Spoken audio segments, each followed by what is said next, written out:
बिस्मिल्लाहिर्रहमानिर्रहीम हामिदन व मुसल्लियन व मुसल्लिमन अम्मा बाद क़ाल अन्नबिय्यु सल्लल्लाहु अलैहि वसल्लम कफ़ा बिल मर्इ कज़िबन अन युहद्दिस बिकुल्लि मा समिअ औ कमा क़ाल अलैहि अस्सलातु वत्तस्लीम।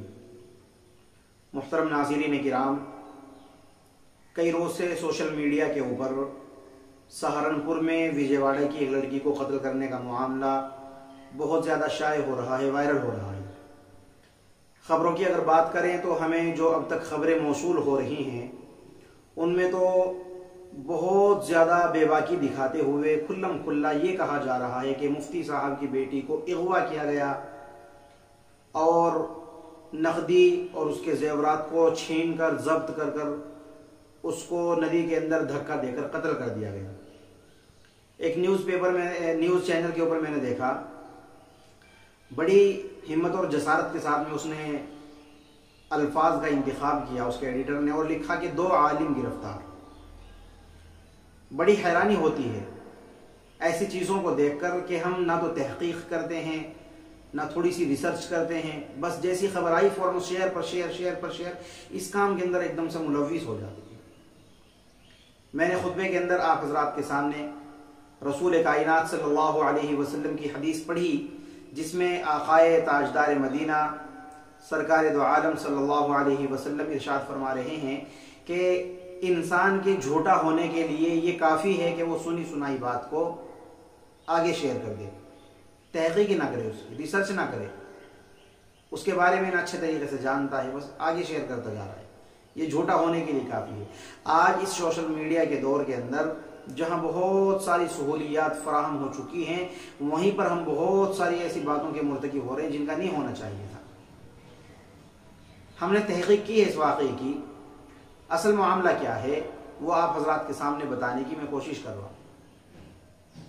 ये बात हकीकत है कि सहारनपुर के 2 लड़के, उन्होंने एक लड़की के राब्ते में आकर और फिर उसको वहाँ से लेकर आ गए हैं। वो अगवा करना एक दूसरी चीज़ हुआ करती है। अगवा किया जाता है ज़बरदस्ती से, उसमें अगवा जिसको किया जा रहा है उसका कोई रोल नहीं होता, कोई किरदार नहीं होता उसका। हालांकि इस वाक़े के अंदर लड़की अपनी मर्जी से चली आ रही है।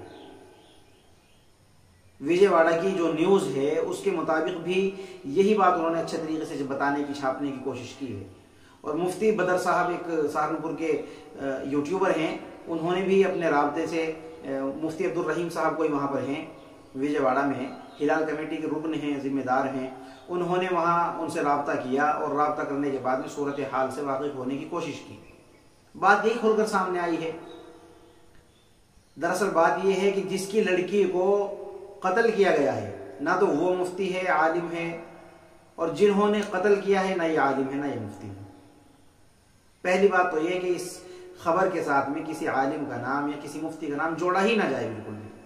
ये नाइंसाफ़ी है हमारी उलमा बिरादरी के साथ में, मुफ्तियान किराम के साथ में। और एक खबर बड़ी शाये हो रही है कि चंदा करने के लिए जाते थे, जिस थाली में खाया उसी में शेयर कर। यार भाई, मामले को पहले समझने की कोशिश तो करें। बात दरअसल ये है कि चंदे के सिलसिले में कारी मोहम्मद तैयब साहब सहारनपुर से वहां पर जाया करते थे। उस लड़की के वालिद मोहतरम, तस्लीमा के वालिद मोहतरम, कहीं उसका नाम तस्लीमा बताया जा रहा है, कहीं फातिमा बताया जा रहा है, लेकिन तहकीक के बाद में ये बात साबित हो चुकी है कि उसका नाम तस्लीमा है। उसके जो वालिद हैं वो सिर्फ हाफिज हैं, हाफिज मोहम्मद नज़ीर। वो कारी मोहम्मद तैयब साहब के अच्छे राब्ते में थे। इनकी जो बेटी है तस्लीमा, उसके ऊपर कुछ जादू वगैरह का असर बताया जा रहा है कि उसके ऊपर था ऐसा कुछ जिन्नात वगैरह का असर। हाफिज नज़ीर साहब ने कारी मोहम्मद तैयब साहब को कहा कि भाई, अगर आपके राब्ते के अंदर कोई ऐसा आमिल हो जो हमारी बच्ची की इस प्रॉब्लम को दूर कर दे, इस मसले को हल कर दे, तो हमें बता दीजिएगा। कारी तैयब की ये गुस्ताखी है कि उन्होंने अपने इस जानने पहचानने वाले मोहम्मद आसिफ है या वासिफ है, इससे राब्ता करवा दिया। अब ये तो जाते थे अपना चंदा करने के लिए, वो जाता था इलाज और मुआवजे के लिए। दोनों का आपस में कोई राब्ता नहीं कि भाई जिस थाली में खा उसमें शेयर करें, नहीं, ऐसा नहीं है। भला कौन इस तरीके से चंदा करने वाले को अपने घर में ठहराएगा और अपनी बेटियों को उसके सामने इस तरीके से आने की इजाजत देगा? कोई नहीं कर सकता ऐसा। ये तो उसकी बेचारे की कारी आसिफ साहब की, उसका भोलापन कह लो या हाफिज नज़ीर साहब से उनकी हमदर्दी कह लो, उनके कहने के मुताबिक उसने किसी आमिल से रब्ता करवा दिया और वो आमिल ये ढोंगी बाबा निकला। हमने इसके ताल्लुक से भी तहकीक की है और दौरान तालिब इल्मी में मेरे एक साथी हुआ करते थे, हमारे से तकरीबन 2 साल वो पीछे चल रहे थे आलिमियत के कोर्स के अंदर।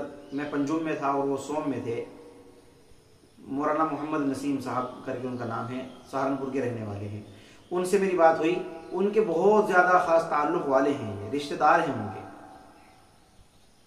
इस तरीके से हाईलाइट करना भी मुनासिब नहीं है, मैंने नाम भी उनका बता दिया आपको। तो उनके ताल्लुक़ वाले, उनके बहुत ज़्यादा करीबी रिश्तेदार हैं ये। तो उन्होंने भी मुझे बताया कि ये तो अभी तकरीबन 2.5-3 साल से ही इस लाइन के अंदर आया है, कुर्ता टोपी पायजामा और इस चीज़ को इसने इस्तेमाल करना शुरू किया। नहीं तो पहले 3 साल से पहले अपना काम किया करता था और दाढ़ी टोपी पगड़ी वगैरह से बहुत ज़्यादा दूर था, पैंट शर्ट के अंदर ज़िंदगी गुजारता था। बिल आखिर ये जब वहाँ पर गए और हाफिज नज़ीर साहब से इनका राब्ता हुआ, लड़की से इलाज मुआवजा शुरू किया। अब वो इनके राब्ते में आ गई, नंबर भी एक दूसरे को मिल गया, आपस में फ़ोन पर कांटेक्ट होने लग गया। इसमें क़ारी तय्यब साहब की ज़ाहिर कोई गलती नज़र नहीं आ रही है, वो मुजरिम नहीं है। वैसे तो कोर्ट इस चीज़ का फैसला कर देगा, लेकिन उनकी गलती इतनी है कि उन्होंने एक तो राब्ता करवाया। दूसरी बात उनकी गलती यहाँ पर है कि जब इनकी बात होती रही, सेटिंग चलती रही और वो लड़की इनके साथ में आने के लिए तैयार हो गई, इसने भी शादी का झांसा देकर उसको तसल्ली दी कि भाई मैं तुझसे शादी करने के लिए, तुझे ज़िंदगी भर अपनाने के लिए तैयार हूँ। हालांकि ऐसा नहीं होना चाहिए था। इसने जो आसिफ है या वासिफ है, इसने गलत किया है। अब वो लड़की अपने घर से 10 तोला सोना बताया जा रहा है और थोड़ी सी नकदी बताए जा रहे हैं। इस नकद रकम और जेवरात के साथ में वो घर से निकली, राब्ते में रही, बराबर दिल्ली तक आ गई। अब ये इधर से गए हैं आसिफ वासिफ साहब, चलो मैं उसको लड़की को लेकर आ जाता हूँ। साथ में इन्होंने उस अपने दोस्त क़ारी तय्यब साहब को ले लिया और उनके बयान के मुताबिक, जैसा वीडियो में उन्होंने वजाहत की है, उन्होंने बताया कि मैं इस वाक़ये से इनके घर वालों को बाखबर करने की पूरी कोशिश में था, लेकिन इन्होंने मुझे धमकी दी कि अगर तूने अपनी चोंच खोलने की, किसी को कुछ भी बताने की कोशिश की, मैं तुझे अपने जिन्नात के जरिए से बर्बाद कर दूंगा, ये कर दूंगा, वो कर दूंगा, तेरी नस्लों को ख़त्म कर दूंगा, तेरे घर वालों को बर्बाद कर दूंगा। और वो मुजरिम खुद इस चीज़ का इकरार कर चुका है कि मैं तने तनहा इस जुर्म के अंदर शरीक हूँ, मेरे साथ में और कोई नहीं है, कोई शरीक नहीं, मैं तनहा इसका मुलजिम भी हूँ, मुजरिम भी हूँ, इस चीज़ का इकरार कर चुका है।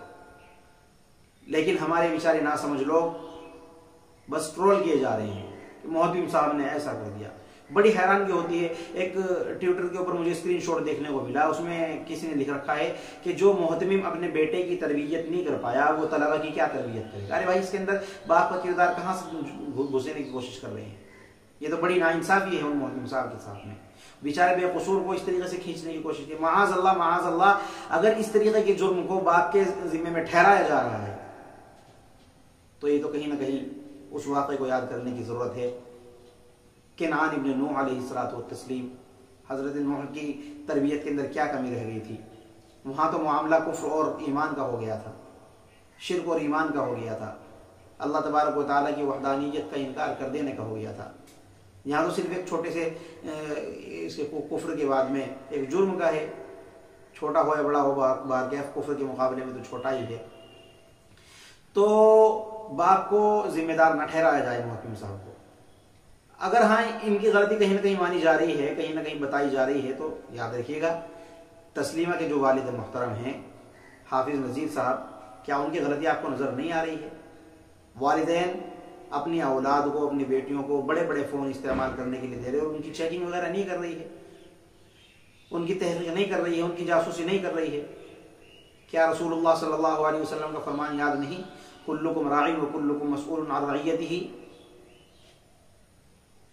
किस तरीके से फिर सिर्फ एक मोहतमिम साहब को जिम्मेदार ठहराया जा रहा है, क़ारी आसिफ साहब को ट्रोल किया जा रहा है। मैं उनको बचाने की कोशिश नहीं कर रहा हूँ, मेरे कहने से बात कुछ नहीं होने वाली। मैं तो आप लोगों तक ये बात बताने की, पहुंचाने की कोशिश कर रहा हूँ कि जो हक है उसको तस्लीम कीजिएगा, उसको दूसरों के सामने शाये कीजिएगा, नश्र कीजिएगा।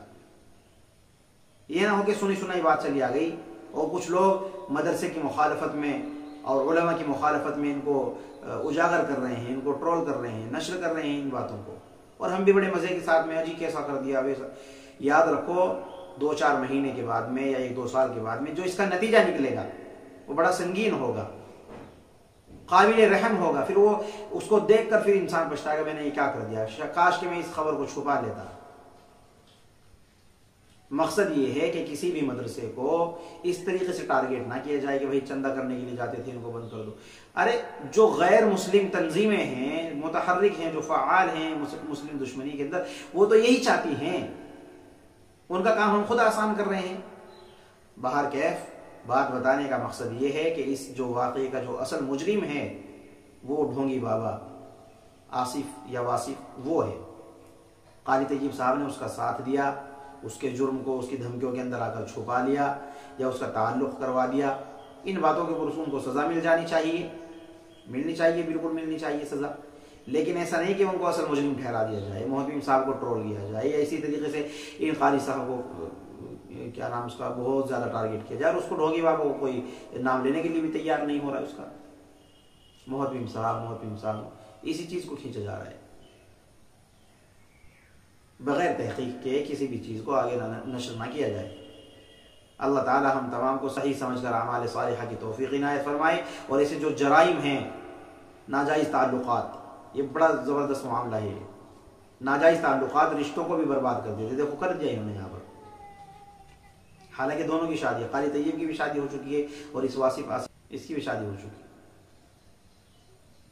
लेकिन नाजायज़ ताल्लुकात कायम किया तो रिश्ते बर्बाद हो गए हैं। बाहर कैफ अल्लाह तबारक व तआला हम तमाम को ऐसे जराइम से बचने की तौफीक इनायत फरमाए, आमाल सालिहा की तौफीक इनायत फरमाए। और जो बातें हमारे तक पहुँच रही हैं बिला तहक़ीक़ हम आगे शेयर ना करें, नशर ना करें। अल्लाह तबारक व तआला ऐसी क़ुव्वत और ऐसी ताकत, ऐसा हौसला और ऐसी समझ बूझ हमारे अंदर पैदा फरमाए। व आखिरु दावाना अनिल हम्दुलिल्लाहि रब्बिल आलमीन। अस्सलामु अलैकुम व रहमतुल्लाहि व बरकातुहू।